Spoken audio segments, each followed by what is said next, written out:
एक बार एक किसान भगवान से बहुत ही नाराज हो गया था, क्योंकि कभी बाढ़ आ जाती तो कभी सूखा पड़ जाता तो कभी धूप बहुत तेज हो जाता था। हर बार कुछ न कुछ कारण से उसका फसल थोड़ा खराब हो जाता था। इन सब परेशानियों के बावजूद फसल उगता जरूर था, फिर भी किसान खुश नहीं था। एक दिन बड़ा तंग आकर उसने ईश्वर से कहा, देखिए प्रभु, आप ईश्वर हैं, लेकिन लगता है आपको खेती की ज्यादा जानकारी नहीं है। आपसे प्रार्थना है कि केवल एक साल मौका दीजिए, मैं जैसा चाहूँ वैसा मौसम हो, फिर आप देखिएगा मैं कैसे अन्न का भंडार लगा दूंगा। भगवान किसान के सामने प्रकट हुए और किसान से मुस्कुरा कर कहा, ठीक है, एक साल तक तुम जैसा चाहोगे वैसा ही मौसम होगा।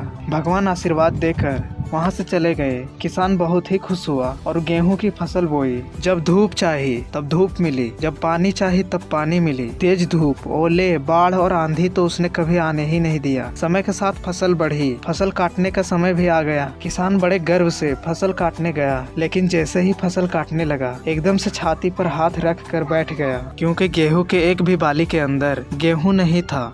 सारी बालियां अंदर से खाली थी। बड़ा दुखी होकर उसने ईश्वर से कहा, हे प्रभु, ये क्या हुआ? ईश्वर प्रकट हुए और किसान से बोले, ये तो होना ही था। तुमने पौधों को संघर्ष का जरा सा भी मौका नहीं दिया, न तेज धूप में तपने दिया, न आंधी ओलों से लड़ने दिया। पौधों को जरा सा भी चुनौती का एहसास नहीं हुआ, जो कि बालियों में दाना पड़ने के लिए जरूरी था। इसलिए सारे पौधे खोखले रह गए, उसमें दाना नहीं हुआ। दोस्तों, मानव जीवन में भी संघर्ष और चुनौती ना हो तो आदमी खोखला ही रह जाता है, उसके अंदर गुण नहीं आ पाता। ये संघर्ष ही है जो मानव को शक्ति और गुण प्रदान करती है। अगर जीवन में सफल बनना है तो संघर्ष और चुनौतियों का सामना तो करना ही पड़ेगा।